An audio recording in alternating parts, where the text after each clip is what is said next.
Assalamualaikum warahmatullahi wabarakatuh. Salam sehat untuk kita semua. Semoga kita semua selalu mendapat lindungan Allah Subhanahu wa taala ya.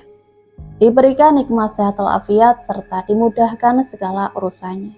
Amin ya robbal alamin. Kesempatan kali ini Mimin akan membagikan satu cerita misteri. Seperti apa ceritanya? Mari kita mulai.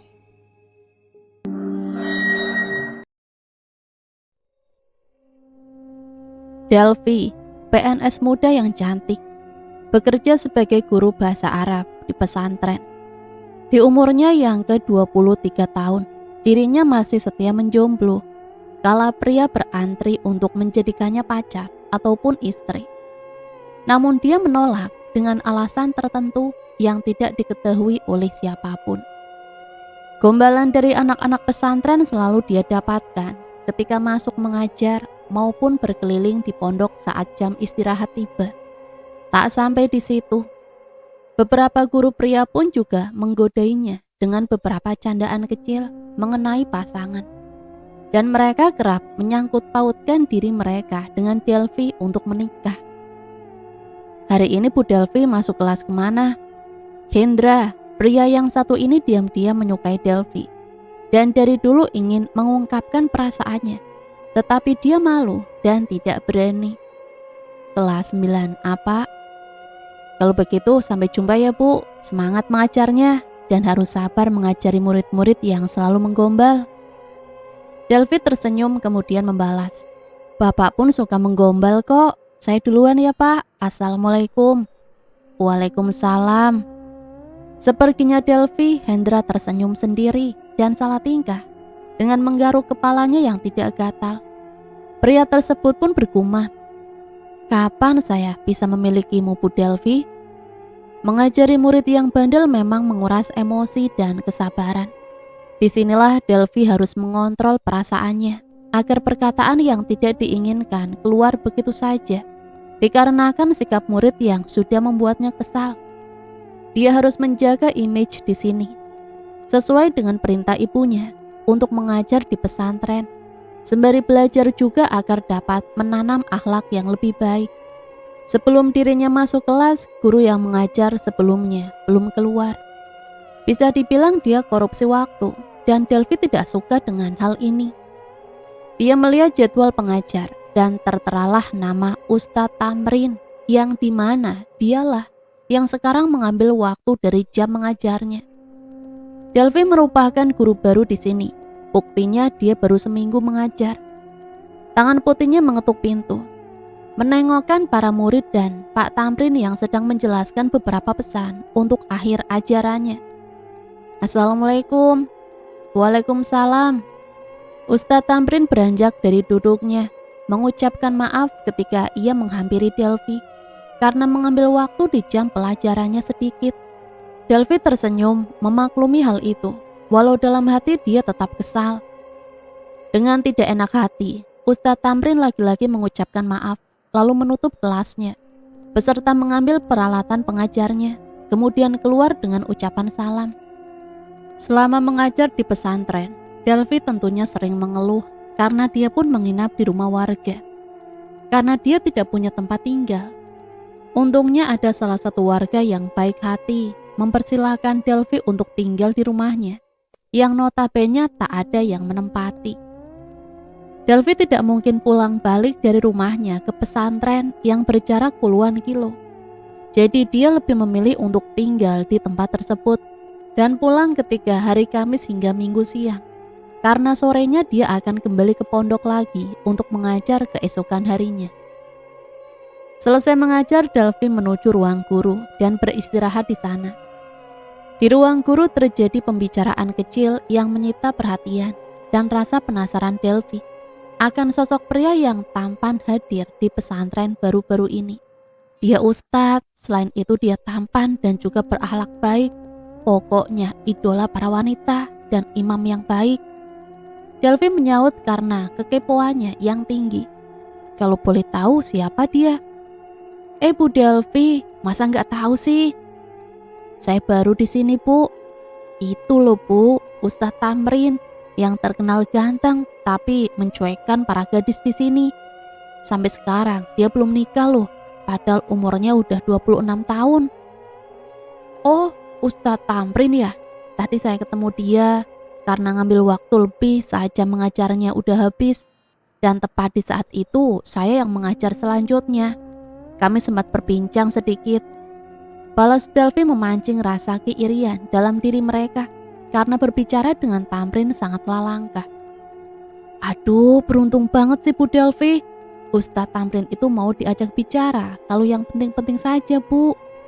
Mungkin juga mau sih, cuma sama Bu Delvi saja kali ya. Soalnya Bu Delvi kan cantik banget. Delvi tersenyum. Dia memang cantik dan sudah banyak antrian dari para lelaki yang ingin melamarnya. Entah itu polisi, pejabat, pengusaha, dan lain-lain. Namun semuanya ditolak dengan alasan yang ditutupi olehnya seorang dan juga keluarga. Wajar Bu, saya cantik, kan cewek. Namanya perempuan itu sudah pasti cantik. Kalau ganteng itu mah laki-laki. Kita juga tahu Bu persoalan itu. Memang wanita itu cantik. Tapi dari segi kejujuran, kecantikan wanita itu berbeda-beda. Ada tingkat bawah, menengah, dan atas. Yang atas, disitulah kecantikan Bu Delvi termasuk.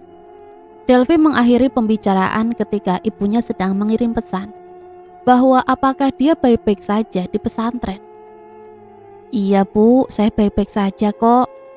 Tak lama kembali ada pesan yang terkirim dari ibunya. Ingat tujuan kamu mengajar di sana.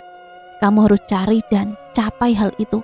Jangan sampai gagal atau tidak menemukannya, karena itu akan sangat merugikan. Tentu Bu, Delvi selalu mencarinya. Yang jelasnya berakhlak baik kan Bu?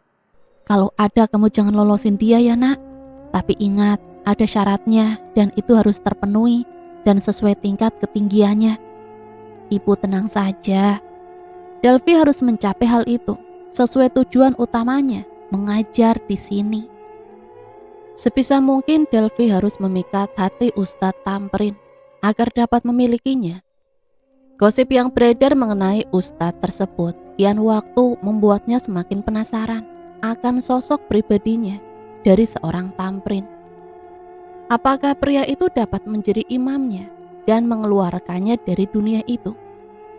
Untuk memiliki Ustadz Tamrin, Delvi akan mencobanya secara perlahan dan tidak terang-terangan memunculkan rasa ketertarikannya di hadapan dia. Assalamualaikum. Salam Delvi, tak mengetuk pintu rumah Ustadz Tamrin, dikarenakan tangannya yang memegang mangkok dan berhati-hati agar tidak terjatuh. Waalaikumsalam, balas Ustadz Tamrin dari dalam rumah, masih belum membuka karena mencari bajunya setelah mandi. Muncullah wajah segar Ustadz Tamrin ketika pintu telah dibuka, membuat Delvi yang biasa saja menjadi terpesona kepadanya. Silakan masuk Bu Delvi. Maaf Ustadz jika saya mengganggu, ini ada sedikit makanan yang lebih dari masakan saya tadi. Daripada mubazir, saya bawa ke sini saja, tidak apa-apa kan? Saya malah terima kasih banyak Bu, lumayan ini dapat makanan. Sekali lagi terima kasih. Bapak sendirian di sini? Iya Bu. Untuk memasak, Ustadz biasa. Sedikit bisa, itu pun hanya beberapa makanan sederhana saja Bu. Untuk seperti ini saya nggak bisa. Oh ya, panggil saja Tamrin, kan bukan di pesantren. Ah, nggak sopan Pak, apalagi Ustadz lebih tua daripada saya. Bagaimana jika Mas Tamrin? Tamrin tersenyum dan mengangguk. Delvi, kamu harus cepat mendapatkan laki-laki yang tampan dan berakhlak baik nak, agar kamu dapat keluar dari dunia yang ibu tekankan sendiri untukmu. Di mana? Kau tak dapat bebas, mengerti? Pesan itu sering menghantui pikiran Delvi saat mengajar. Dirinya tak dapat bebas dari pengawasan ibunya jika belum mendapat calon suami. Sebenarnya dirinya pun tidak tahu apa alasan ibunya sehingga dia terus dikekang. Dan ini pertama kali untuknya bebas, itu pun berada dalam lingkup pesantren. Ustazah Delvi, kenapa melamun? Lamunannya buyar ketika santri bertanya. Delvi tersenyum dan menerima buku santri tersebut. dan memeriksa hasil kerja dari soal yang dia berikan. "Pertahankan ya nak," ucap Delvi mengembalikan buku tersebut pada santrinya. "Baik Ustazah." Jarak pesantren ke rumah Delvi sedikit jauh, yaitu 500 meter. Membuat Ustadz Tamrin ada niatan untuk menemaninya pulang. Karena di sekitar pesantren merupakan perkampungan yang begitu sepi ketika malam. Tamrin pun ikut berpamitan kepada mereka dan tidak tanggung menyampaikan alasan. "Saya pamit untuk menyusul Delvi, kebetulan rumah kami bersebelahan dan jaraknya dari pesantren yang sedikit jauh membuat saya khawatir jika ada seseorang yang akan berbuat tidak-tidak dengan Ustazah Delvi. Assalamualaikum." "Waalaikumsalam. Apa yang Ustadz katakan memang betul.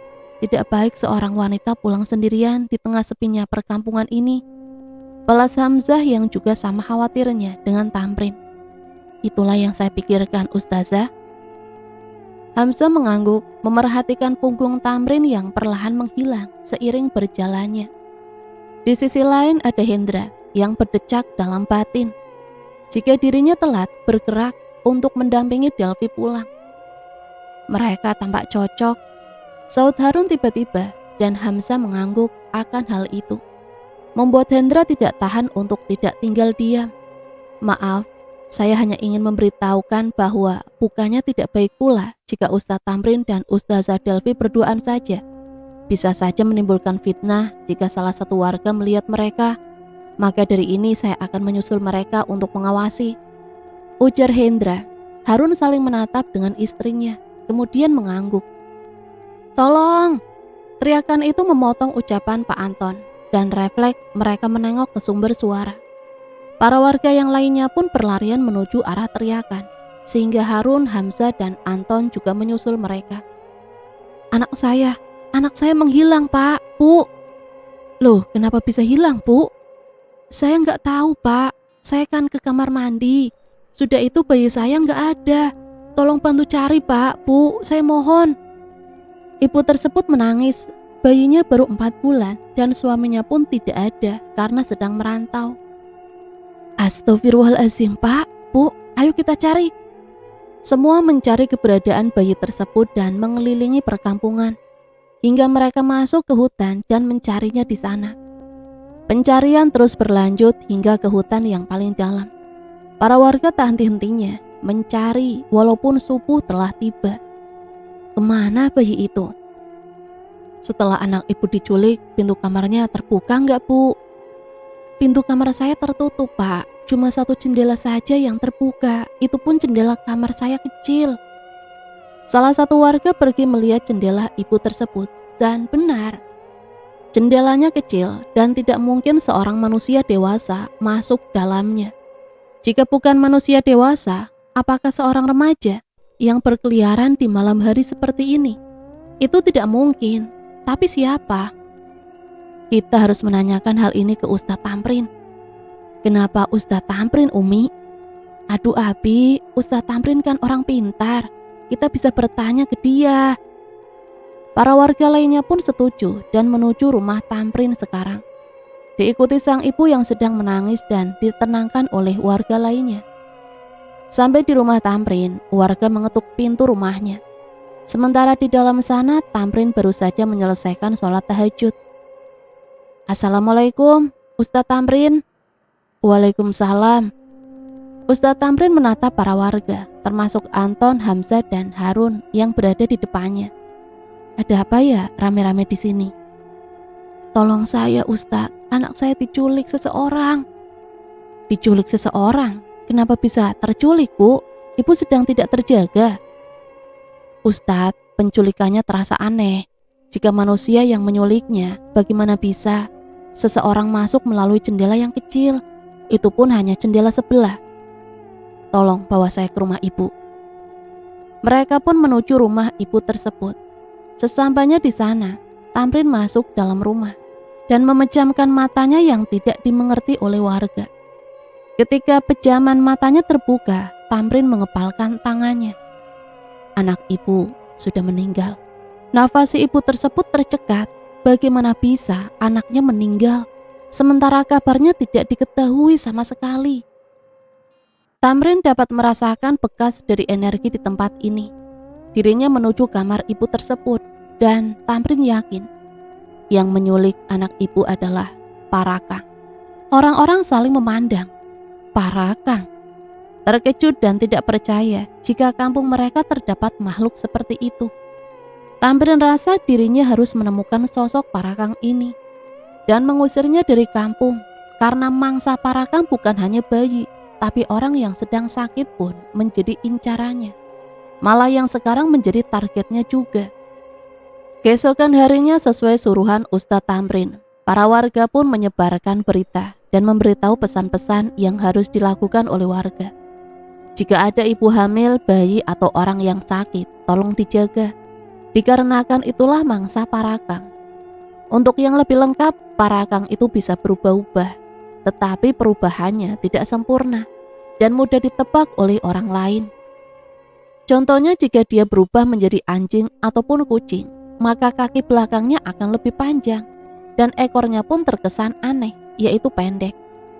Namun saat berubah menjadi pohon, bentuknya berdiri dari 2 ranting saja, yang merupakan perwujudan dari kedua tangan manusia.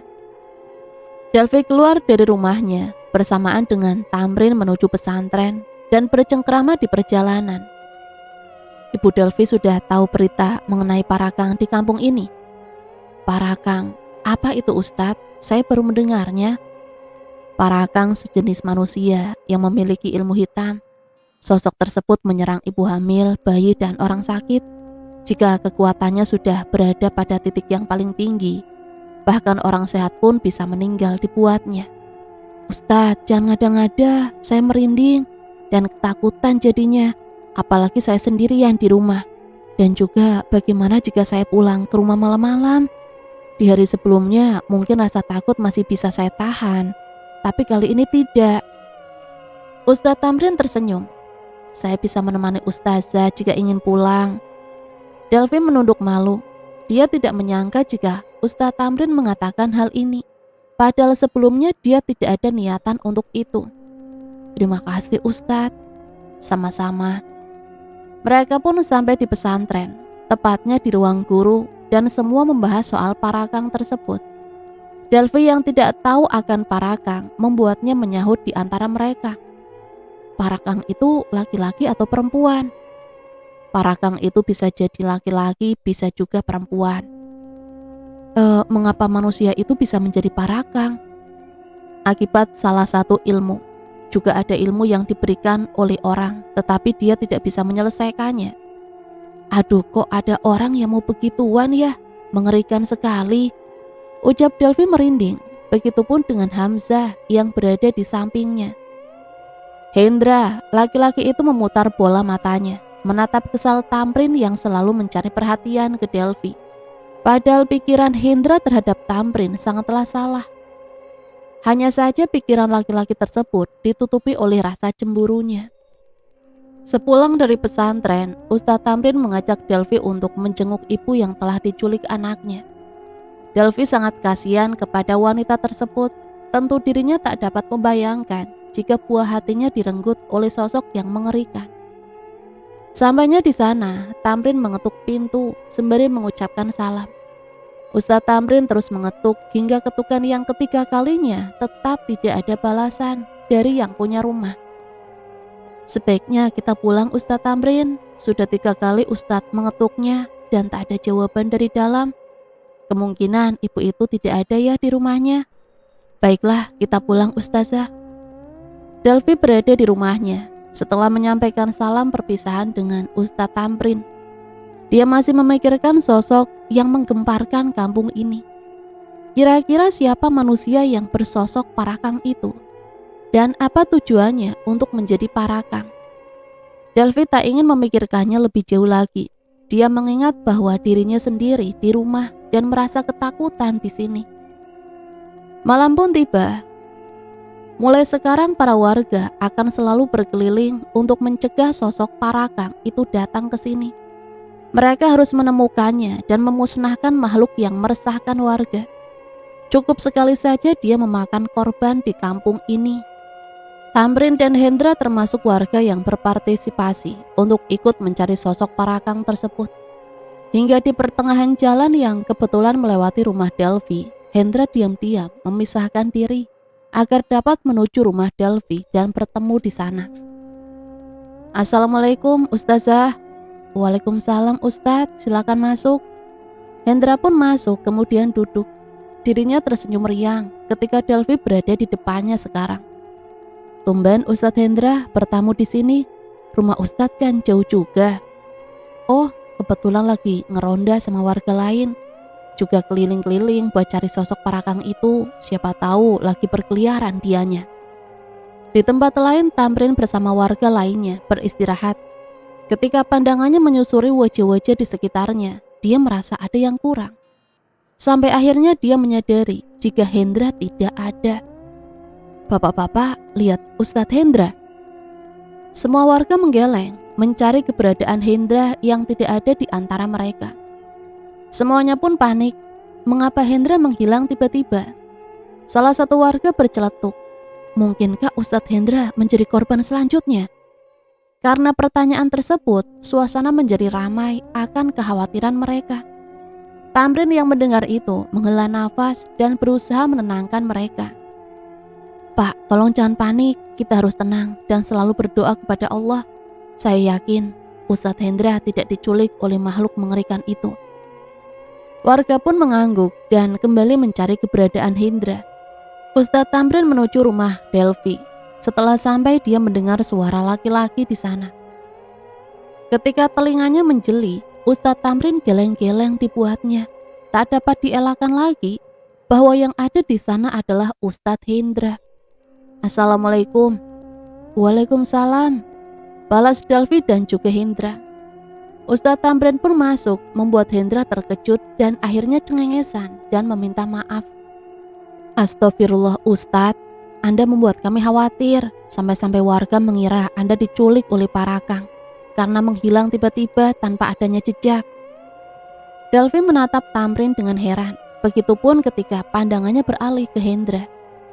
Hingga pada akhirnya Hendra meminta maaf ke Delvi terlebih dahulu, lalu ke Tamrin.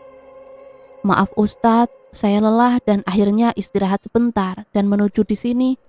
Soalnya beristirahat di tengah jalan seorang diri, suasananya begitu mencekam dan menyeramkan. Apalagi jalanan kampung yang begitu gelap. Jadi Ustadz Hendra berbohong? Seperti itulah Ustazah, maafkan saya. Ustadz, lain kali jangan seperti itu. Kami semua khawatir tadi. Perjalanan pun berlanjut. Para warga terus berjaga mengelilingi kampung. Hingga salah satunya iseng masuk ke hutan dan menemukan sebuah sarung yang tergeletak di tanah. Warga tersebut kembali dan memberitahu Ustadz Tamrin mengenai benda yang ditemukannya. Ustadz Tamrin menghirup aroma sarung itu, meneliti dan meresapinya. Hingga dia menyimpulkan bahwa sarung ini merupakan pemilik ibu yang kehilangan anak tersebut. Ustadz, bagaimana tanggapan Anda? Sarung ini milik dari anak itu. Saya sangat tahu aromanya ketika masuk dalam kamar ibu kemarin. Baunya sangat mirip. Bapak-bapak, kita lanjutkan penjagaan.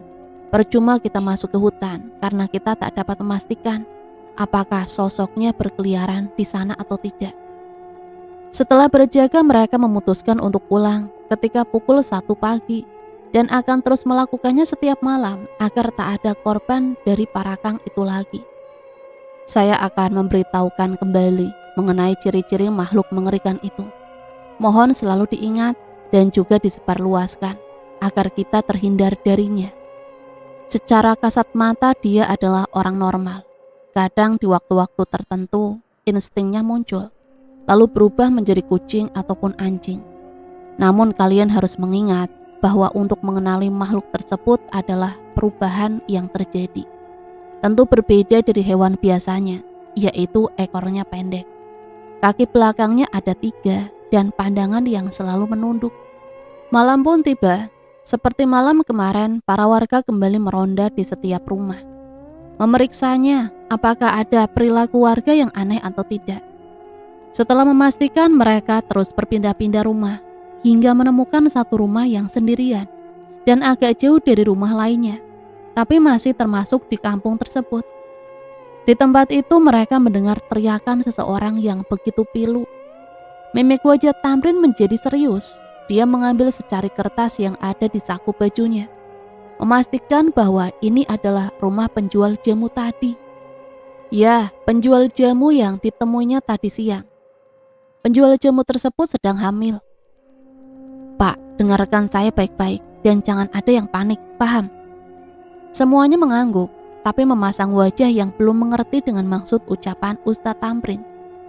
Rumah ini ditinggali sosok Parakang, dan teriakan dalam sana adalah sosoknya yang sedang meraung pilu setelah saya tendang tadi pagi ketika dia berwujud kucing jadi-jadian. Astagfirullahaladzim, beneran Ustadz? Kalau begitu kita bunuh saja. Ustadz Tamrin lantas menahan langkah mereka yang ingin melakukan hal tersebut. Dirinya merentangkan tangan dan berujar, jangan, Parakang hanya dapat dipukul sekali. Jika kita memukulnya 2 kali atau lebih, maka dia akan kembali sehat, lalu menyerang kita secara ganas. Bapak mau? Semuanya menggeleng. Jangan ada yang masuk, kita biarkan seperti itu. Karena sangat berbahaya, ketika di ujung nafasnya, dia mengucapkan sesuatu lalu kita mengikutinya. Padahal ucapannya merupakan mantra, agar Parakang tersebut berpindah tubuh ke orang yang mengikuti atau mengulangi ucapannya. Mengerikan sekali Pak Ustadz. Tolong dengarkan arahan dan jangan ada yang membantah. Jika Bapak sekalian ingin merasakan jiwa Parakang, tolong bawa saja wanita itu jauh-jauh ke sini, lalu pukul, atau sekalian dinikahi, ujar Hendra dan warga menggeleng amit-amit dengan ekspresi tubuh yang merinding. Oga Ustadz, Pak Ustadz bisa saja bercandanya, kita nggak mau. Nah tolong dengarkan kalau begitu, jangan ngeyel seperti bayi. Bapak-bapak sudah besar, jangan sampai besar tapi jiwanya masih seperti bayi. Wah, besar apa dulu Ustadz? Saud salah satu dari mereka, membuat Ustadz Tamrin tertawa kecil dan Hendra membulatkan mata. Tiba-tiba terdengar suara teriakan. Astagfirullahaladzim. Teriakan penjual jamu itu semakin keras, diiringi kalimat yang memohon akan pertolongan. Tetapi Ustadz Tamrin tahu bahwa dia hanya ingin memindahkan makhluknya ke tubuh orang lain sebelum ajalnya menjemput. Sebentar lagi dia akan binasa, Pak. Setelah itu ada teriakan yang terdengar lagi. Tamrin mengetuk pintu rumah tersebut, memastikan apakah ada orang selain dia di sini. Dan Ustadz Tamrin memastikan orang itu seorang diri di rumah itu.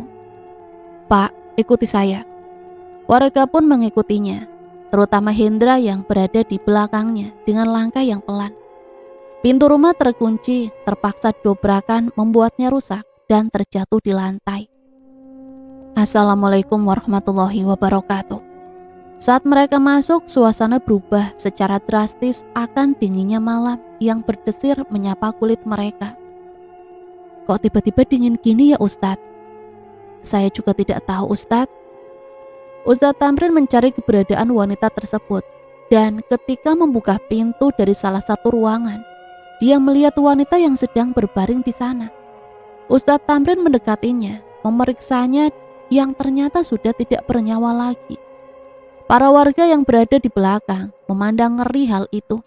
Mereka tidak menyangka jika Ustadz Tamrin sangat berani mendekatinya. Innalillahi wa inna ilaihi raji'un. Di sisi lain, Delvi mengetuk pintu rumah Hamzah karena dirinya akan menginap di sini beberapa malam. Assalamualaikum. Waalaikumsalam. Pintu pun terbuka. Hamzah tersenyum menyambut kedatangan Delvi. Delvi masuk kemudian berucap, terima kasih Bu, saya benar-benar takut di rumah, apalagi sendirian. Maaf jika harus merepotkan Ibu Hamzah di sini. Walah, tidak apa-apa Bu, saya siap menolong kok.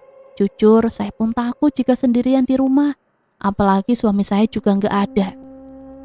Delvi merasa bersyukur jika momennya begitu pas agar dia terhindar dari fitnah orang-orang yang akan curiga padanya. Ibu Delvi, ayo masuk ke ruang makan, saya sudah masak banyak loh. Alhamdulillah, terima kasih Bu.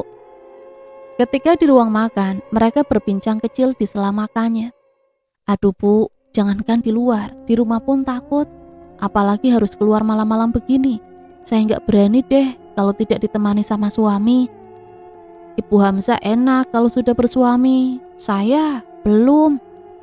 Bu Delvi nggak lama lagi kok, soalnya kan ada Ustadz Tamrin. Goda Ustazah Hamzah dan Delvi malu-malu dibuatnya. Aktivitas warga kembali berjalan baik setelah makhluk yang meresahkan itu telah dikubur. Semalam Harun memberitahukan Hamzah dan juga Delvi bahwa kampung ini telah aman. Itu perkataan Harun. Tapi untuk Ustadz Tamrin, dia terus waspada dan selalu memerhatikan di sekitarnya. Siapa tahu makhluk tersebut masih ada. Hanya saja mereka belum berani memunculkan diri. Hari ini pesantren sedang libur. Di hari itu semua warga kampung memanfaatkan waktu itu untuk membersihkan halaman rumah mereka secara serempak. Assalamualaikum, Mas Tamrin. Waalaikumsalam. Ustadz Tamrin tertegun sejenak. Sudah beberapa hari Delvi tak memanggilnya dengan sebutan itu. Dia tampak berharap dan memang dia berharap. Di telinganya ia sangat merindukan panggilan itu. Ini Mas, saya bawakan nasi goreng untuk sarapan pagi. Tadi saya masaknya lebih daripada mubazir, mending saya kasih ke Mas Tamrin. Terima kasih Bu Delvi. Oh iya, jangan pulang dulu, saya mau kembalikan tempat makan yang Ibu Delvi berikan dulu. Pria itu mengajak Delvi masuk dalam rumahnya, tidak menyadari jika orang-orang memerhatikan mereka. Mereka tersenyum, selalu berprasangka baik terhadap Ustadz Tamrin dan Ustazah Delvi. Apalagi mengingat kebaikan Ustadz tersebut yang berhasil membunuh Parakang. Romantis banget ya mereka. Semoga saja disatukan sama Yang Maha Kuasa. Iya Bu, saya juga senyum-senyum melihatnya. Padahal bukan saya yang ngalamin. Klakson mobil terdengar menghentikan tawa mereka dan berhenti di depan rumah Delvi. Delvi tersenyum. Dia tahu siapa yang berada dalam mobil tersebut. Sesuai dugaannya, sang ibulah yang keluar dengan lambaian tangannya. Ibu, ucap Delvi, kemudian menuju ibunya. Namun sebelum itu dia tidak lupa pamit ke Tamrin dan juga ibu-ibu lainnya dengan ucapan salam. Wah, ternyata Ustazah Delvi orang kaya ya Bu. Kok bisa sih mengajar di pesantren? Astagfirullah, tidak boleh bergosip Bu. Menjadi seorang guru, baik di pesantren maupun tempat lainnya, tidak memandang mau kita kaya ataupun sederhana, yang jelasnya halal daripada pekerjaan yang gajinya besar tapi haram. Nauzubillah, itu dosa besar Bu. Tegur Ustadz Tamrin yang membuat mereka langsung sadar. Maaf Pak Ustadz. Delvi tak menyangka jika sang ibu akan datang tanpa memberitahunya kabar. Tentu ia senang bukan main. Saat mereka masuk ke rumah, Delvi membuatkan minuman dingin untuk ibunya karena cuacanya pun terasa gerah di siang hari. Loh nak, rumahmu kok gini sih? Kenapa nggak cari yang nyaman dan lebih besar? Tanya Surati ketika Delvi telah membawakannya minuman. Gak apa-apa Bu, lagi pula Delvi nyaman kok di sini. Walau keadaannya nggak mewah dan malah sederhana, ini udah cukup. Juga deket dari pesantren. Terserah kamu saja deh nak. Ngomong-ngomong, coba tunjukin dong mana pria yang kamu sukai. Rahasia Bu, pokoknya ibu baru tahu kalau dia ingin melamar Delvi, biar ada kejutan. Jawab Delvi membuat Surati mendengus kesal.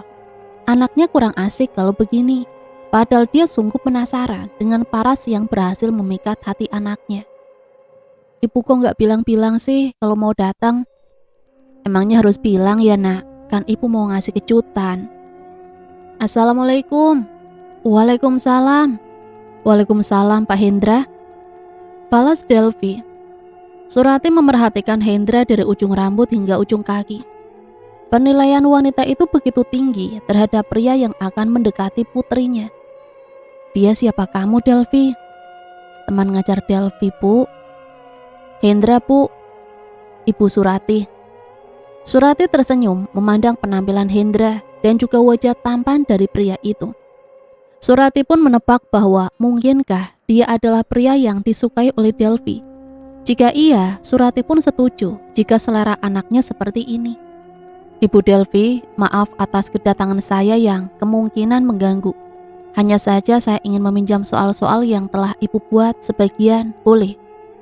Delvi belum menjawab. namun sambaran dari ibunya membuatnya terhenti ketika lisan hampir terucap. Gak mengganggu kok nak, Delvi, pinjamin soal-soal kamu. Delvi mengernyit. Ada apa dengan ibunya yang tiba-tiba berubah seperti ini? Apalagi di hadapan Hendra. Hatinya semakin risau dan tidak nyaman saja di depan pria itu. Tunggu sebentar ya Pak. Seperginya Delvi, Surati langsung bertanya. Nak Hendra, kamu pacarnya Delvi ya? Hendra tersenyum lalu menggeleng sebagai jawaban. Tentu Surati kecewa dengan helaan nafas yang terdengar. Sayang sekali, saya kira kamu pacarnya anak saya. Soalnya cocok sekali. Jika diizinkan, saya pasti mau, Bu. Namun saya tak bisa memaksakan perasaan Delvi yang tidak tertarik ke saya. Loh, kok bisa nak? Saya jadi tidak yakin nih kalau anak saya nggak suka sama kamu. Padahal muka kamu ganteng loh. Orang-orang bilang, memiliki dulu hati orang tuanya, baru anaknya. Batin Hendra. Jika saya direstui untuk menjadi suami Delvi, saya akan menjamin kebahagiaan anak ibu. Beberapa menit kemudian, tibalah Delvi membawa soal yang diminta oleh Hendra. Maaf ya Pak kalau lama, tadi saya sempat lupa menyimpannya di mana. Terima kasih Bu, kalau begitu saya pamit dulu ya. Assalamualaikum. Kok cepet Pak, kan saya belum buatin minuman. Gak usah Bu, saya lagi buru-buru. Hendra pun keluar dengan senyum kemenangannya dalam memperdaya hati ibunya Delvi. Pria itu masuk dalam mobil dan dengan sengaja membunyikan klaksonnya 3 kali sebagai tanda pamit. Padahal yang sebenarnya dia ingin pamer kepada Bu Surati yang gila harta. Ternyata Hendra itu baik ya nak, orangnya juga tampan dan sangat beragama. Wah, menantu idaman, ibu kepikiran mau jodohin kamu sama Hendra, mau kan nak? Delvi pun menggeleng karena dia tidak mau menikah dengan Hendra. Karena dia tidak mencintainya, yang ada dalam hati Delvi hanya satu orang, yaitu Ustadz Tamrin. Delvi gak suka sama Hendra, Bu. Ada pria lain yang sudah memikat hati Delvi, dan orang itu belum bisa Delvi beritahu. Setelah ibunya pamit untuk pulang, Delvi menghela nafas ketika perkataan ibunya masih terngiang. Karena menjodohkan dirinya dengan Hendra, padahal ia tidak mencintainya, ataupun menyukainya. Setelah pulang dari pesantren, Delvi merasa lemas untuk berjalan. Setelah sampai rumah, Ustadz Tamrin memilih untuk meninggalkannya sebentar, lalu memanggil salah satu tetangga wanita untuk menemaninya. Karena jika dia yang menemani Delvi seorang diri di sana, maka kemungkinan besar dapat menimbulkan fitnah dari orang-orang sekitar yang baik secara sengaja maupun tidak sengaja melihatnya. Di rumah Delvi tampak pulas di kursi panjang yang telah dibaringkan oleh Tamrin sebelumnya. Namun ia terlelap dalam keadaan panas dan menggigil, sampai-sampai Ibu Jumaidin khawatir melihatnya. Kok bisa sih Bu Delvi sampai begini? Apa yang terjadi Pak? Ustadz Tamrin menghela nafas, kemudian menceritakan kejadian tempo lalu mengenai penjual jamu dari makhluk berilmu hitam itu. Ibu Jumaidin membulatkan mata terkejut dan takut dibuatnya, membuat Ustadz Tamrin menenangkannya pula dan menyarankannya untuk tidak panik karena mengingat kondisi Delvi yang tidak baik saat ini.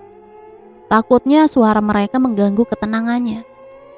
Semoga Bu Delvi cepat sembuh ya Pak, kasihan dia, merasa dingin padahal tubuhnya sangat panas. Bisa dibilang sekucur tubuh wanita tersebut sedang tidak baik-baik saja. Tamrin berpikir seperti inikah efeknya, dan kenapa berlaku sekarang? Ini juga murni dari bentuk kecerobohan Delvi yang tidak meminum air ruqyahnya. Insya Allah Ibu Delvi akan baik-baik saja. Kita doakan agar dia diberi kesembuhan oleh Yang Maha Kuasa. Amin Pak Ustadz. Malam yang semakin larut tak menandakan jika tubuh Delvi membaik. Ibu Jumaidin pamit sebentar untuk memanggil warga lainnya agar membantunya mengangkat Delvi untuk membawanya ke ranjang. Kampung tersebut kembali histeris akan penjelasan dari Ustadz Tamrin. Semuanya menjadi khawatir akan kondisi Delvi yang semakin memburuk akan demamnya. Delvi tiba-tiba meracau sendiri. Kampung ini tidak akan tenang dengan kehadiranku karena target yang ingin dicapai oleh wanita ini belum tersampaikan. Surati, Surati, mana janjimu? Suaranya serak mendalam. Kepanikan ibu-ibu terlontarkan begitu saja dengan teriakan mereka setelah melihat Delvi yang sedang membuka matanya dengan pandangan yang menajam ke arah mereka. Tak sampai di situ, Delvi menyeringai lalu menunjuk mereka satu persatu, kemudian tertawa keras. Mana, dan mana? Aku akan Kalimatnya tertahan seiring mata Delvi yang perlahan memejam. Tamrin tidak tahu harus bagaimana lagi. Delvi kerasukan oleh sebuah makhluk yang dia sendiri tak ketahui. Apalagi mendengar target yang akan dicapai, juga menyebutkan nama seorang wanita, Surati, berulang kali. Dalam batinnya bertanya, siapa Surati? Ya Allah, kasihan ya Bu Delvi. Ini semua gara-gara jamu dari makhluk jadi-jadian itu. Kenapa sih makhluk itu harus ada di kampung ini? Salah satu ibu-ibu menyahut dengan nada yang kesal, membuat barang-barang di kamar Delvi terjatuh tiba-tiba. Apa itu? Semuanya tenang, jangan panik dan tetap memohon perlindungan kepada Allah, serta jangan lupa terus berdoa. Baik Pak Ustadz. Delvi telah sadar, ia menatap sekelilingnya yang begitu banyak orang. Dengan cepat Ustadz Tamrin mengambil gelas yang berisi air lalu memberikannya ke Delvi. Tentu air tersebut sudah dibacakan ayat-ayat Al-Quran. Silakan diminum Bu. Terima kasih Mas. Dia mual seketika, beranjak dari ranjang kemudian menuju kamar mandi, lalu memuntahkan banyaknya cairan yang bersarang dalam dirinya, yang diyakini oleh dirinya bahwa itu merupakan efek dari ilmu guna-guna yang telah terpendam dalam diri Delvi. Sekembalinya Delvi, wajahnya tetap pucat pasi dan menunjukkan kelemasan dalam dirinya. Para ibu-ibu membantunya untuk duduk di ranjang. Maaf merepotkan kalian, saya benar-benar lemas malam ini dan tubuh saya berasa melayang serta bergerak sendiri. Di pesantren, Hamzah mendapat pesan dari Delvi yang merupakan pernyataan isinya. Melihat itu Hamzah sungguh kasihan kepada Delvi. Ia pun membalas semoga lekas sembuh dan jangan lupa untuk rutin meminum air yang telah diberikan oleh Ustadz Tamrin. Kebetulan Ustadz Tamrin sudah datang. Hamzah menyampaikan hal ini kepada pria tersebut. Ustadz Tamrin, saya ingin berbicara dengan Anda ketika pulang nanti. Lokasi pertemuan di masjid. Mohon untuk hadir, saya mohon, karena ini begitu penting untuk kita bahas secara empat mata. Pulang dari pesantren, sesuai perjanjian mereka di masjid. Kini Ustadz Tamrin bertanya kepada Hamzah, ada apa Bu? Ada hal yang begitu penting?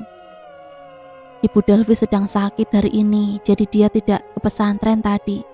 Yang ingin saya beritahu akan hubungannya dengan ucapan saya barusan adalah, jika Bapak benar-benar mencintai Delvi, tolong pastikan cinta Bapak secepatnya. Maaf bila mencampuri urusan kasmaran Bapak, tapi ini penting untuk saya sampaikan. Mengapa? Anda harus ingat bahwa saingan di luar sana begitu banyak, terutama di pesantren ini, yaitu Bapak Hendra. Paham maksud saya, Pak? Ujaran panjang lebar itu memicu senyum lebar di bibir Ustadz Tamrin. Sebenarnya saya ingin melamar Ibu Delvi secepatnya, namun hati saya juga ragu jika Ibu Delvi menyukai saya atau tidak. Tapi mendengar perkataan Ibu Hamzah baru saja membuat semangat saya timbul dan lebih percaya diri. Terima kasih Bu.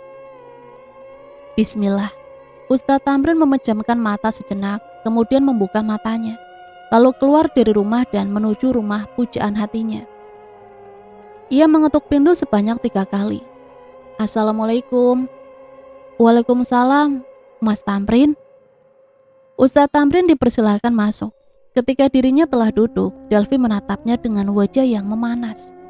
Rasa gugup kembali menerpa hatinya. Ya Allah, lancarkanlah. Bismillah. Ibu Delvi, kedatangan saya di sini sungguh membuat Anda tidak menyangka nantinya. Karena ada hal yang penting begitu ingin saya sampaikan sejak lama, dari hati yang paling dalam.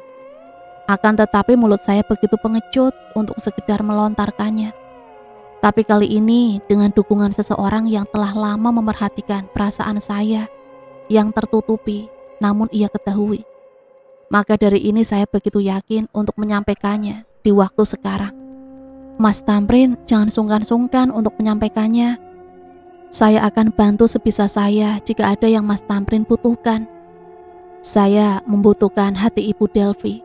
Maka dari itu, apakah Ibu siap menjadi pendamping hidup saya? Bu Delvi, maaf jika saya terburu-buru dalam mengungkapkannya. Mungkin Ibu tidak nyaman dengan ungkapan saya.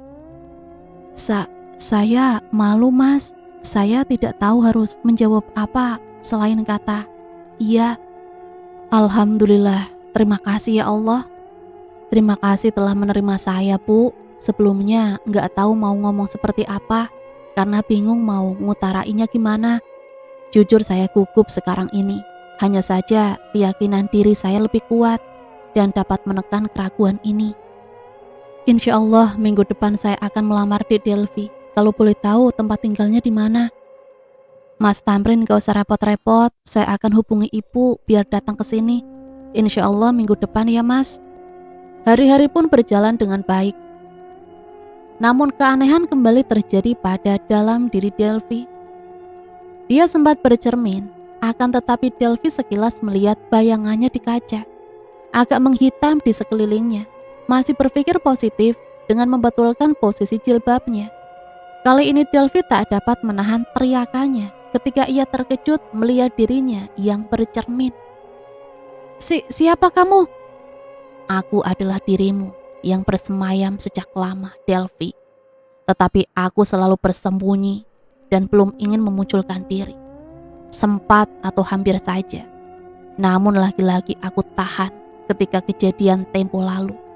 Mengajar malam sebelumnya agar tetap bersabar sebelum dirimu benar-benar menemukan calon pengantin agar diriku dapat diteruskan ke keturunan kalian. Ujaran panjang lebar dari sosok mengerikan itu di dalam diri Delvi. Delvi meraba wajahnya. Ia tidak merasakan apa-apa kecuali kulitnya yang terasa normal. Tetapi di cermin jelas-jelas mukanya menghitam dan menyeramkan. Kau tak dapat menyentuhku. Aku merupakan jiwa halus yang bersemayam dalam dirimu. Dan ini tidak akan bisa terlepas kecuali kita mati bersama. Ucapnya dan Delvi terkejut. Sejak kapan? Setelah ibumu dari dukun ketika ingin mendapatkan kekayaan yang melimpah. Jawabannya membuat Delvi membulatkan mata. Dia jelas mengingat kejadian itu yang dimana Delvi benar-benar tidak tahu dirinya dipaksa untuk ikut bersama ibunya. Pokoknya kamu harus ikut, nak. Kamu harus temenin ibu. Delvi menyerah dan memasrahkan diri hingga akhirnya sampai di suatu tempat yang jauh dari perkotaan dan malah berada di hutan. Rumah dukun. Gumam Delvi, yakin bahwa rumah ini ditempati hal-hal seperti itu. Dan dugaannya memang benar. Secara ringkas, Surati ingin kaya dan meminta kepada dukun tersebut agar mengabulkannya. Ya, memang dikabulkan. Tetapi ada pantangan yang mereka tidak tahu, yaitu sang dukun diam-diam memasukkan peliharaannya ke dalam tubuh Delvi sebagai wadah dari parakang miliknya.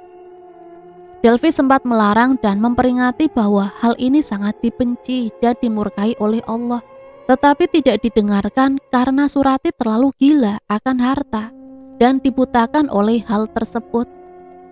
Berjalannya waktu, Delvi terkejut dengan perubahan yang terjadi pada keluarganya setelah ayahnya meninggal dan ibunya menuju tempat haram tersebut.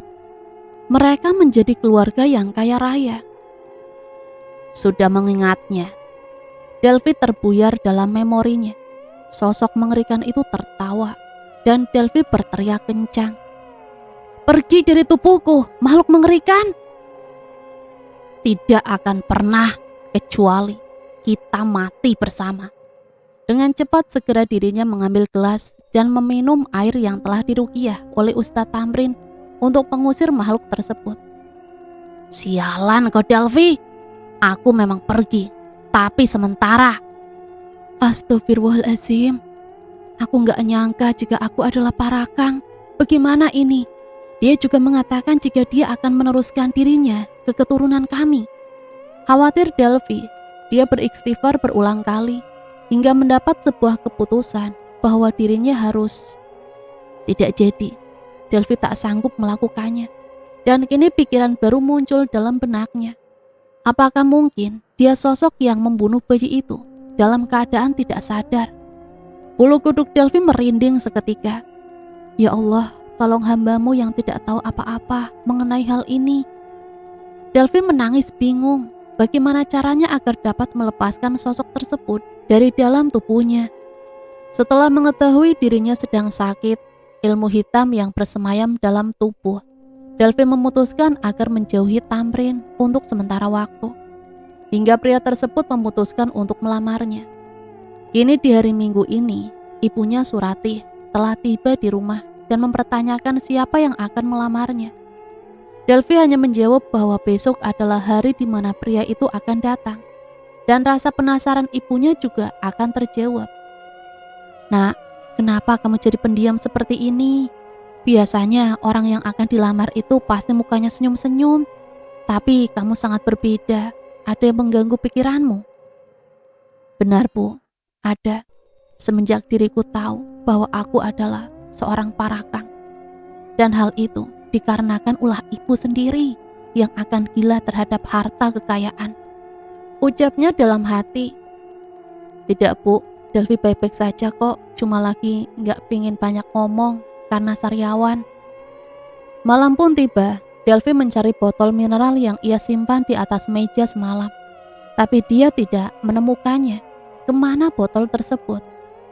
Delvi kembali mencarinya, hingga ia menemukan sebagian bentuk botol itu di bawah ranjang. Ketika ia menunduk, Delvi berteriak, "Astagfirullah, apa itu?" Sosoknya sangat menyeramkan, hampir menyakar wajahnya. Juga melihat tangan yang menghitam dengan kuku-kukunya yang panjang dan tajam. Delvi menenangkan dirinya, berusaha menghapus rasa takutnya. Dengan mengucapkan istighfar, kemudian membaca surat An-Nas, lalu mengambil sebuah kemoceng agar dapat meraih botol tersebut dari jarak jauh. Akan tetapi botol tersebut seakan ditarik pula semakin dalam agar Delvi tak dapat mengambilnya. Surati, wanita tersebut menuju kamar anaknya setelah mendengar lengkingan Delvi yang begitu kencang. "Nak, kamu kenapa?" Pintu pun terbuka, menunjukkan Delvi. Wajah Delvi yang memucat beserta keringat yang membasahi wajahnya. "Enggak apa-apa kok, Bu. Delvi cuma mimpi buruk saja. Kamu ini membuat ibu khawatir saja loh." Delvi tersenyum seolah menjelaskan bahwa dia baik-baik saja. Selanjutnya Delvi meminta izin ke ibunya untuk keluar sebentar. Setelah keluar dari rumah, dia menuju rumah Ustadz Tamrin dengan cepat.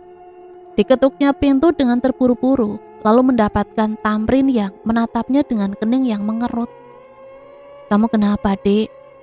"Mas, aku mau minta botol mineral yang ada airnya. Tapi air itu udah kamu ruqyah, soalnya airku udah habis di rumah." "Oh, silakan masuk, Dek. Sekalian kenalan sama orang tuaku di dalam," balas Ustadz Tamrin, dan Delvi menggeleng cepat, menolak tawaran tersebut dan memilih untuk menunggu di luar saja. Dengan peringatan, Tamrin tidak boleh memberitahu orang tuanya jika yang bertamu adalah orang yang akan dia lamar. Helaan nafas terdengar dari bibir Tamrin. Pria itu pun pasrah, kemudian masuk mengambil botol mineral yang berisi air lalu diruqyahnya. "Makasih ya Mas, besok aku tunggu di rumah." "Insya Allah, Dek, rasa-rasanya saya gak sabar pengen nikahin kamu."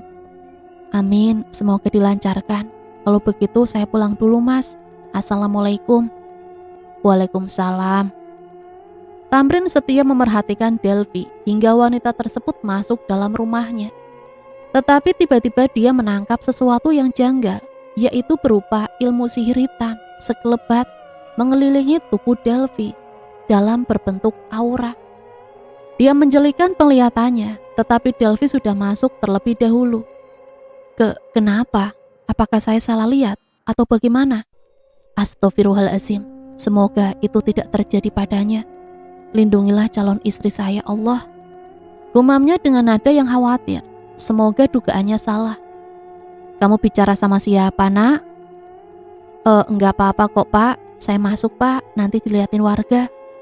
Di rumah Delvi, wanita tersebut dengan segera meminum air pemberian dari Tamrin. Dengan air itu Delvi meyakini bahwa sosok yang terpendam dalam dirinya akan semakin tersiksa. Delvi tersenyum. Beberapa detik kemudian ia merasakan hawa yang panas di sekitarnya. Tak disangka, ia melihat cermin bergerak sendirinya menuju arahnya, lalu memerhatikan wajahnya yang tampak menyeramkan. Kamu bermain-main denganku, Delvi. Berhenti meminum air itu. Delvi memandang sinis dirinya di cermin. Dengan berani ia membalas. Laranganmu akan kujadikan sebagai perintah untuk meminumnya. Jika kau tidak tahan dengan air ini, maka keluarlah. Kecuali ingin menderita setiap hari. Dan ingat, calon suamiku akan cepat mengetahui hal ini. Ancamannya berhasil membuat Parakang itu kesal dan marah. Rasa panas dalam dirinya semakin menjadi ketika Delvi meminum air tersebut. Tidak ingin keluar, maka kau akan semakin tersiksa. Keesokan harinya, Delvi lagi-lagi meminta air ke Tamrin sebelum pria tersebut menuju rumahnya dengan cara mengirim pesan melalui ponsel.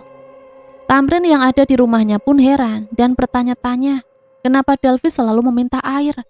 Apakah dirinya ada yang aneh? Tak ingin berpikir negatif, Tamrin pun membuatkannya lagi, tetapi sekaligus langsung 6 botol air mineral. Bu, Pak, saya sudah siap. Mari ke rumah calon menantu kalian. Sampai di rumah Delvi mereka dapat sambutan dari Surati secara langsung. Surati yang memandang Tamrin begitu takjub dengan siapa anaknya akan bersanding. Tentunya dia fokus dengan rupa Tamrin yang begitu bersih dan tampan. Mari masuk nak, Bu, Pak. Terima kasih. Setelah masuk mereka pun duduk dan pembicaraan telah dimulai. Singkat pembicaraan, berapa uang penaik yang telah Nak Tamrin persiapkan? Insya Allah saya dan Delvi telah menyepakatinya sebanyak 50 juta Bu. 50 juta? Hanya segitu nak? Tamrin mengangguk. Surati berdehem, dirinya syok dengan lamaran ini yang jumlah uang penaiknya hanya 50 juta. Delvi, panggil Surati. Delvi pun menghampiri ibunya. Kenapa Bu? Serius nak, kamu sudah sepakat sama dia dengan uang penaik 50 juta? Delvi menunjuk tatapan yang bingung. Ia kemudian menjawab, 50 juta? Saya nggak pernah sepakat dengan jumlah penaik seperti itu, Bu. Delvi tahu apa yang ia lakukan barusan merupakan hal yang gila seumur hidupnya. Menolak kesepakatan dari Tamrin secara tiba-tiba di hadapan ibunya sendiri. Berbohong, dia sendiri pun sedih sebenarnya harus seperti ini. Dek, apa maksud kamu? Kemarin kita membicarakan hal ini sematang-matangnya dan akhirnya sepakat mengenai uang penaik. Tapi kenapa tiba-tiba kamu menolak, lupa? Tanya Ustadz Tamrin. Wajahnya terheran-heran dan tidak menyangka dengan jawaban Delvi. Maaf nak, jawaban Delvi sudah jelas dan kamu mengada-ngada. Kamu melamar anak saya dengan uang 50 juta saja. Maaf, terlebih lagi melihat dan mendengar respon Delvi barusan. Itu sudah mewakili saya bahwa lamaran Anda tidak saya restui. Apa ini Tamrin? Kamu ingin mempermalukan bapak di hadapan mereka? Sudah jelas-jelas dia tidak menyukaimu. Lalu mengapa kamu melamarnya, nak? Tidak, Pak. Kami jelas-jelas saling Tidak, kata cinta tidak ada dalam diri saya. Hanya saja Pak Tamrin sendiri yang menyimpulkan hal itu. Potong Delvi semakin membuat Tamrin tidak percaya. Matanya pun kini berkaca-kaca di hadapan orang tuanya, juga di hadapan dia dan ibunya. Delvi, apa maksudnya, Dek? Kamu mempermainkan saya? Kamu menghina saya? Tamrin tidak tahan lagi, bahkan ia menitikkan air mata dikarenakan sakit hati secara tiba-tiba. Tidak, tapi kamu sendiri yang mendapatkan hinaan tersebut. Silakan keluar, Pak, Bu. Surati mengambil alih. Dia pun senang jika Delvi menolak lamaran tersebut yang notabene hanya 50 juta saja. Tamrin tersenyum lirih, memandangi Delvi sejenak, kemudian berbalik lalu keluar menyusul orang tuanya yang juga memasang wajah malu penuh hinaan. Delvi tak kuasa melihat hal tersebut. Ia berusaha menahan air matanya. agar tidak ketahuan kepada ibunya. Bagus nak, masa dia mau ngelamar kamu 50 juta, sedangkan kita berasal dari keluarga yang kaya. Duh, mau ditaruh di mana muka ibu di hadapan tetangga? Ujar Surati histeris, tapi tak mendapat balasan apapun dari Delvi. Karena wanita tersebut langsung masuk ke kamarnya dan menumpahkan tangisannya secara diam-diam. Maaf mas, aku harus melakukan ini karena aku merupakan parakang. Untuk menghentikan itu, biarlah diriku yang menanggungnya seorang diri. Tamrin, pria itu menangis pilu dalam kesedihannya di kamar. Orang tuanya tidak ingin menampakkan diri lantaran hinaan dari Ibu Surati yang begitu kejam, membuat mereka benar-benar malu. Merasa puas dengan tangisannya, Delvi segera mengemasi seluruh pakaian ke dalam kopernya. Dia berniat untuk meninggalkan kampung ini lalu pulang ke rumahnya. Namun sebelum dia benar-benar pergi, ada hal yang harus ia sampaikan ke Tamrin, agar pria tersebut tidak selamanya menaruh benci kepadanya. Delvi keluar dari kamar, meninggalkan ibunya yang bertanya bahwa ada apa dengan matanya yang membengkak. Surati pun memanggil, tapi Delvi mengabaikan, hingga teriakan ibunya benar-benar melengking kali ini. Delvi, jangan menggangguku Bu, ada yang harus kuurus. Delvi tidak sadar membentak ibunya, lalu pergi begitu saja. Assalamualaikum, Mas Tamrin. Tidak ada yang membukakan pintu. Berulang kali Delvi mengetuknya, tetapi nihil. Tanda-tanda di dalam sana seakan hampa. Namun Delvi tak ingin menyerah, karena dirinya harus menjelaskan ini semua. Hingga usahanya benar-benar membuahkan hasil dengan wajah Tamrin yang berada di depannya sekarang. Waalaikumsalam. Setelah menancapkan duri dalam hati saya, apakah itu tidak cukup untuk menambah serpian kaca sebagai pelengkapnya? Tanya Tamrin dengan tatapan yang tajam. Delvi menatap Tamrin senduh. Mata pria itu membengkak di bagian bawah. Dia tahu bahwa ini pertama kalinya ia melihat pria tersebut benar-benar menangis karena jatuh. Bukan luka, melainkan saya ingin menyembuhkan luka itu agar tidak menimbulkan rasa kebencian ketika saya telah tiada. Jawab Delvi. Sebelum mendengar balasan dari Tamrin, dirinya pun melanjutkan ucapannya kembali. Maaf, derita parakang harus aku tanggung setelah mengetahui bahwa ilmu hitam itu telah bersemayam dalam tubuhku semenjak lama. 2 hari yang lalu, sosok itu menampakkan diri melalui cermin ketika diriku merasa kesakitan kala aku meminum air pemberian darimu, Mas Tamrin. Di hari sebelumnya pun ada perkataan yang membuat saya harus menolak lamaran itu. Nafas Tamrin tercekat. Seorang parakang, bagaimana mungkin? Dan apakah bentuk kecurigaannya kemarin adalah hal yang nyata? Jangan berbicara dulu, karena sosok yang bersemayam itu mengungkapkan jika dirinya akan meneruskan ilmu hitam itu ke keturunan kita. Dan Mas pasti tahu apa maksudnya kita kan? Jadi tak perlu aku lanjutkan lebih jauh bahwa inilah alasan utama jika diriku menolak lamaran tersebut. Tapi jika ditanya persoalan cinta, saya berbohong tadi. Karena dalam hati saya amat mencintai Mas Tamrin. Jatuhlah air matanya yang kini tak dapat terbendung lagi. Delvi menangis sekencang-kencangnya, menutupi mulut dengan jilbabnya agar suaranya terpendam. Tapi percuma, dirinya tak mampu menahannya. Maaf Mas, maaf atas hinaan yang telah saya lakukan bersama ibu saya. Saya tahu Mas dan orang tua Mas pasti malu dan merasa terhina. Tapi aku terpaksa melakukan itu. Jadi kumohon, maafkan diriku sebelum aku benar-benar menghilang dari muka bumi ini. Untuk apa minta maaf? Maafku selalu terbuka, Delvi. Setelah mengetahui ini, saya menjadi lega jika kamu masih mencintai saya. Dan jangan kira jika dirimu merupakan parakang, cinta saya akan hilang. Tidak, saya tetap mencintai kamu, Dek, sampai kapanpun. Sebuah kode bahwa Tamrin kembali melamar Delvi secara tersirat. Maaf, aku tidak bisa menikah denganmu. Ilmu tak akan pernah hilang dan akan terus menerus hingga saya meninggal.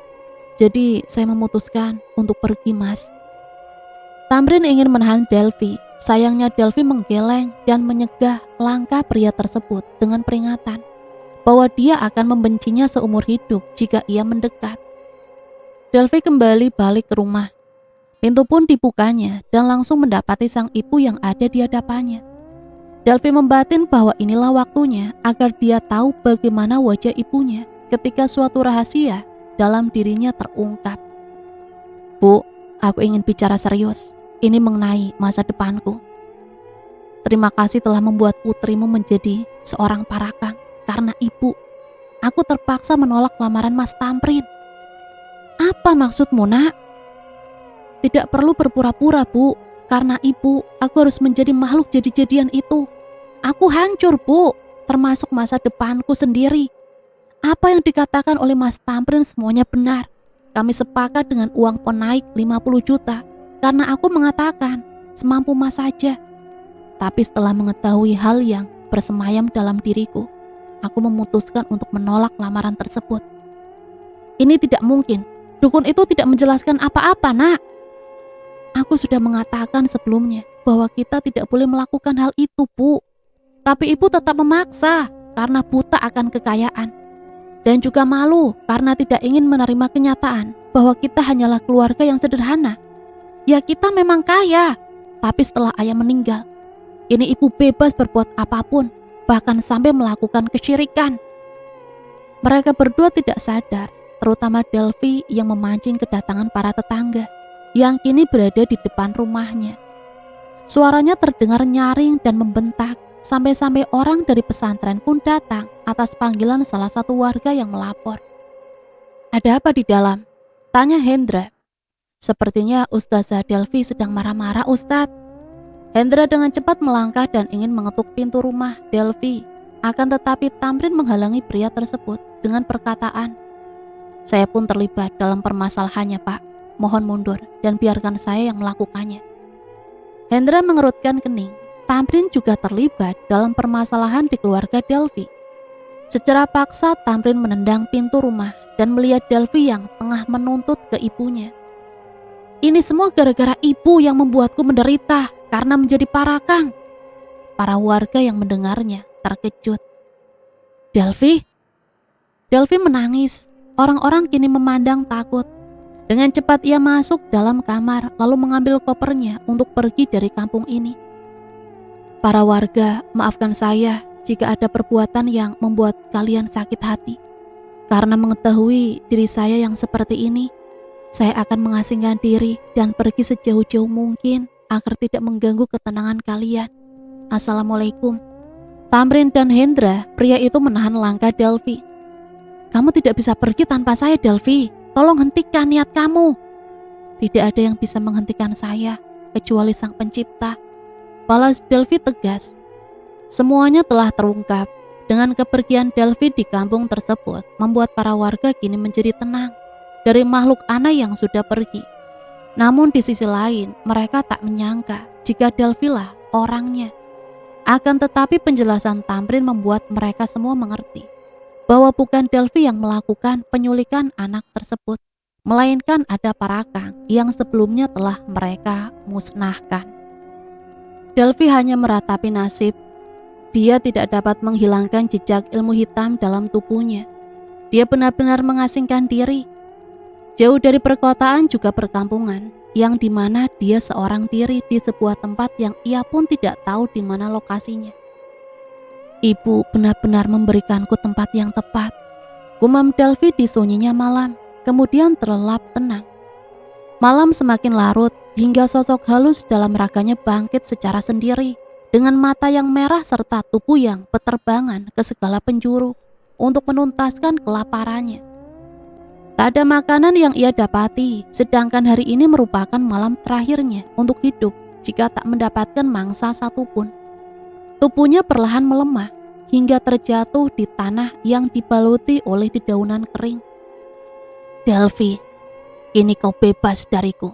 Selamat menjalankan hidup yang baru dan kembalilah ke Tamrin. Esok hari Delvi mengerang pelan karena baru saja membuka matanya. Lalu beranjak dari kasur. Ia pun melihat ponselnya yang menunjukkan pukul 4 pagi. Ketika ia menyalakan lampu, dia tidak sadar jika makhluk yang bersemayam dalam dirinya sedang terlelap di atas ranjang. Jadi Delvi bergumam, Berarti semalam dia tidur bersamaku. Delphi hanya menatapnya, tapi tak ada pergerakan dalam makhluk tersebut, hingga ia kini menyadari bahwa ada yang aneh. Dirinya memberanikan diri dengan menghampiri makhluk tersebut, lalu menyentuhnya, dan tak ada pergerakan. Apakah dia mati? Delphi menelpon ibunya. Surati pun datang setelah 2 jam lamanya perjalanan dan ditemani oleh orang pintar. Ya, dia telah mati kelaparan. Orang pintar tersebut mengucapkan alhamdulillah kepada Delphi. Kamu sudah terlepas dari ilmu hitam tersebut, nak.